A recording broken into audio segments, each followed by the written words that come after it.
Welcome back to our show, your show, Let's Talk Stocks. And this morning we're very excited to have in studio Kathryn Silvera, newly minted president of the JMEA, and dare I say, the first female president. And it's exciting times at the JMEA. You should have been there to see it. And I said to Kathryn, either you have a very good speechwriter or we're in for some very exciting times. Kathryn, welcome. Thank you. Thank you so much for having me. I love that first speech. Inspirational. You touched all the right points. Can you achieve those things? We're going to really work hard on doing it. I was saying earlier that these 5 mandates that I have, it's not new. It's items that we've been working on for a number of years. And I thought it was important to be very specific and highlight them in my speech as incoming president to see how best we can actually try to wrap up some of them and bring them to fruition in my tenure as president. And I know it's been very busy since the last couple of weeks.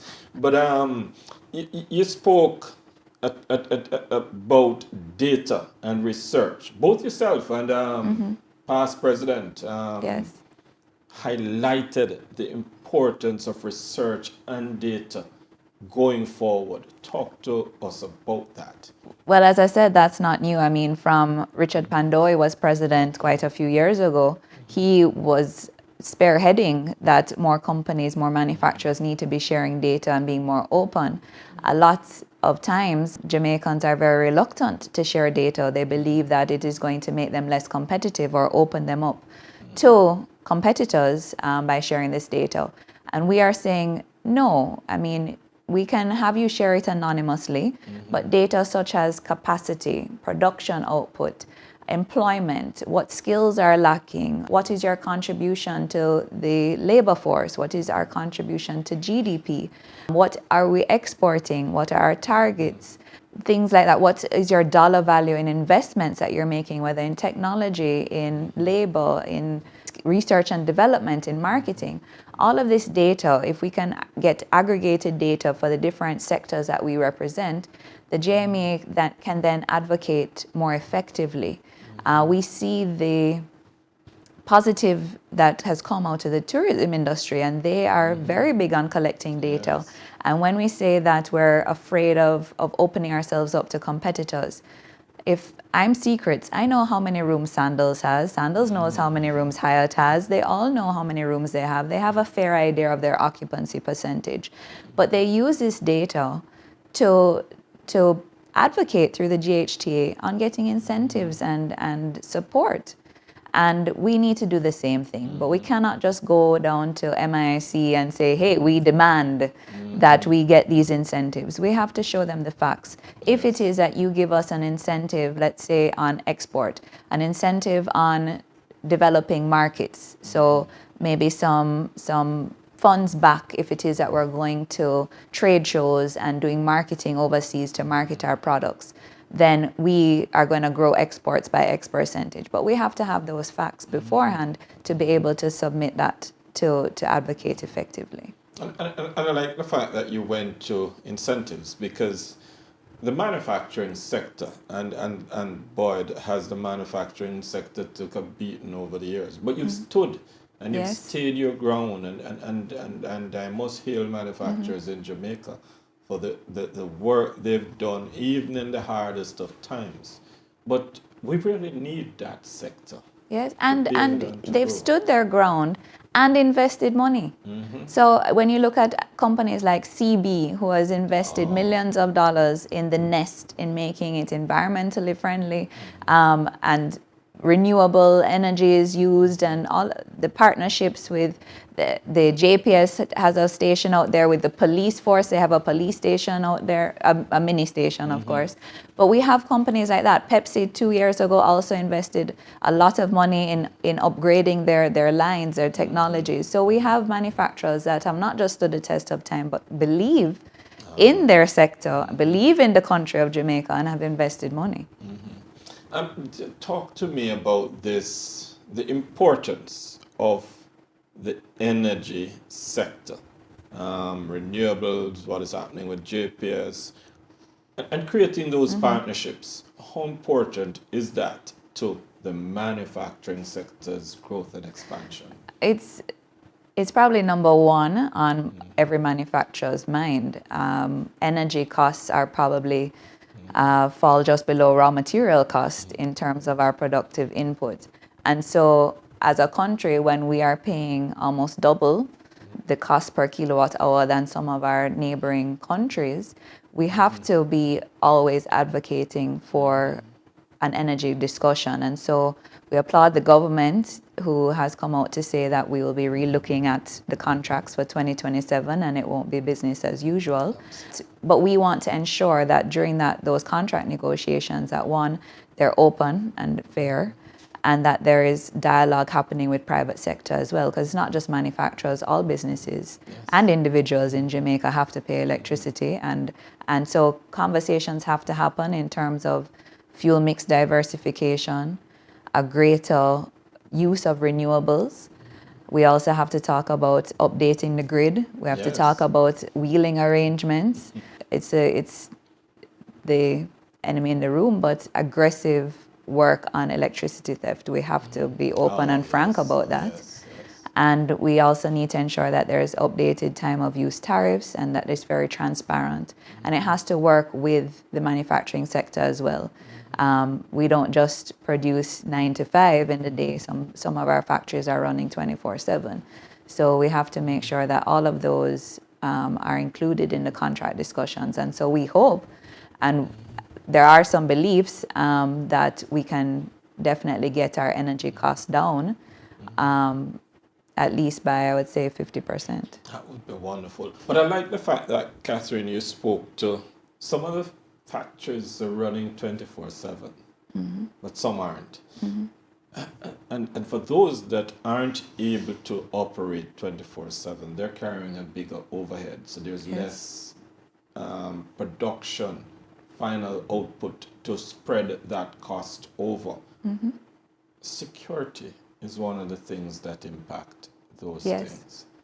I know the government has made some strides with crime, but how much more do we need? I mean, that's a very difficult question to answer, because I think it depends on where the business is located. I think it depends on the feeling that you get from your staff and the feeling that you get from your community to determine where we need to get to. I do want to applaud, the government and the JCF for the work that it has been doing. This year, we've really seen major crimes come down by 40%, I believe they were saying. And we're not there yet. And so we just want to ensure that work and focus is still being put in place to make sure that our crime rate goes down. And also not just looking at murders, obviously that's important, but there's also other serious crime as well that we see being reported every day. Theft from companies.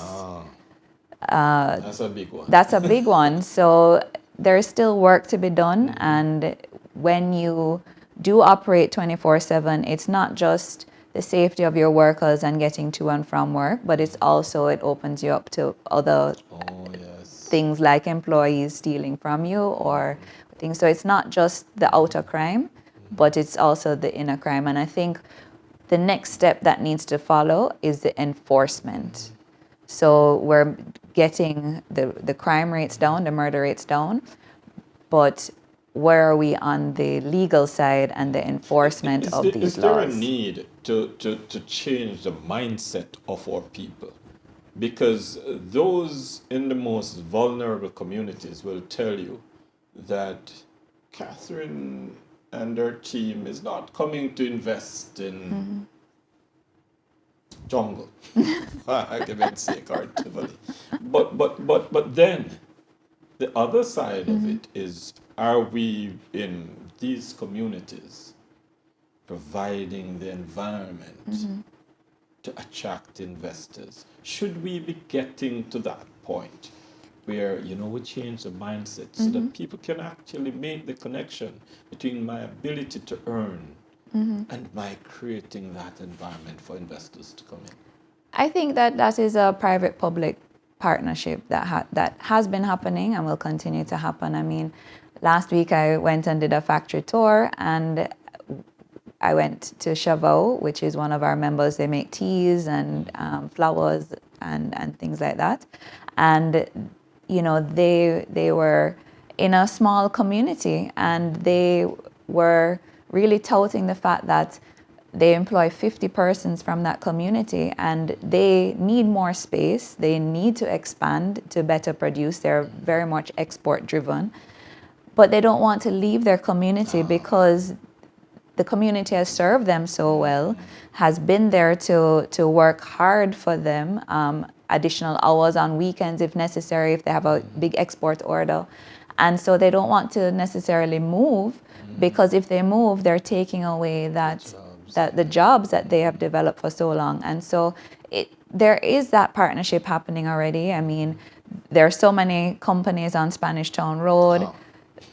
There are companies downtown. So there is that partnership happening, but it has to be both with public and private sector. We have to ensure, public sector needs to ensure that we're having an educational system that the children in these communities can get educated, that can get their skills developed, that we are promoting the morals and the values that they need to be able to enter the workforce. And then private sector also needs to be in that partnership to introduce apprenticeship programs, you know, go out into the community and do maybe career days or health fairs or things like that to show the youth that there is another opportunity to enter into, and not just crime or... Kathryn, I want to move over to value added.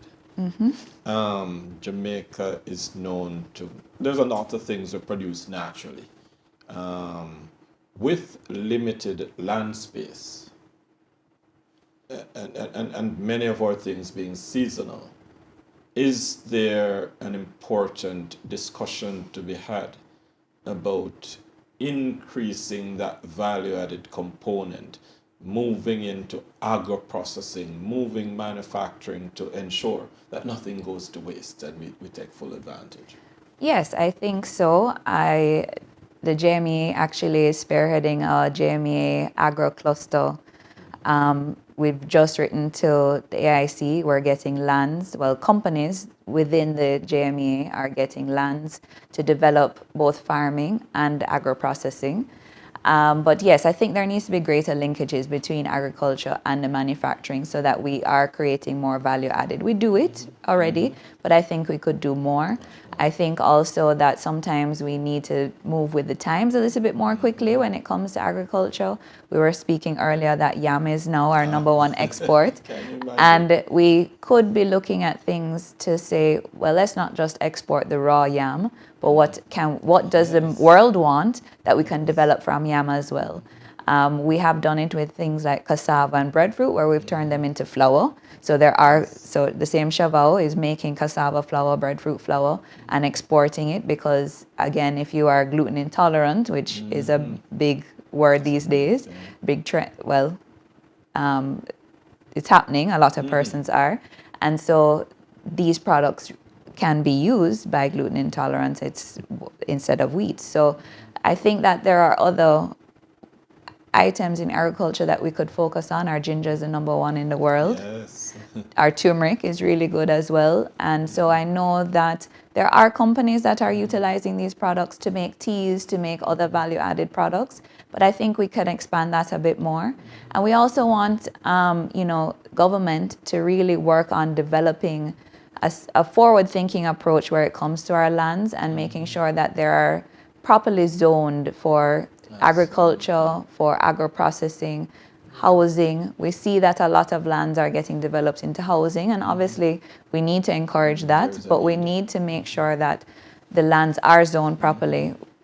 While we think that Jamaica may have very large land space because of where we are in the region, but we really don't. We do have limited land space. We're seeing that now with our hotel industry, that we have limited beaches that are left, and so we're able to maybe attract a little bit more in terms of investment into what is left. We have to do the same thing for agriculture and agro-processing. The other side of the JMEA, which we often overlook and don't speak a lot about, is the export side of it. And the great Don Webby spoke to improving and growing our revenue through hard currency. And there's only 3 million of us here on the rock. Yes. There's so much more out there, especially given brand Jamaica's recognition. How are we going to move the export needle a little higher? Well, I think that we need to move it. The first step I think we should be looking at, and it was part of my discussion as well as my mandate, is last year we welcomed 4 million visitors to the island. That's more than our population. Yes. And that's the first step that we can look to as export, because they're coming and leaving. So we need to ensure that within manufacturing and tourism, that we have possible legislation or incentives that promote that from a hotel is conceptualized in Jamaica, that the manufacturing sector is brought to the table and those discussions start happening. Because we manufacture cement, we manufacture PVC pipes, we manufacture mattresses, we manufacture paint. There's a number of inputs that you need when you're building a hotel that we manufacture right here. And so we should be brought into the conversation from it's conceptualized.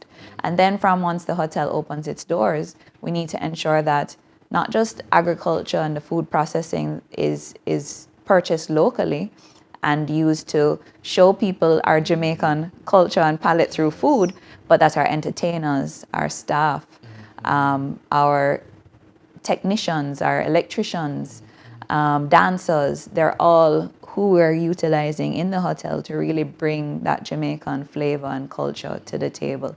And so I think that while tourism through the Tourism Linkages Network has been promoting linkages, I think every year for the past 10 or 11 years we've had speed networking sessions. It needs to be more than that.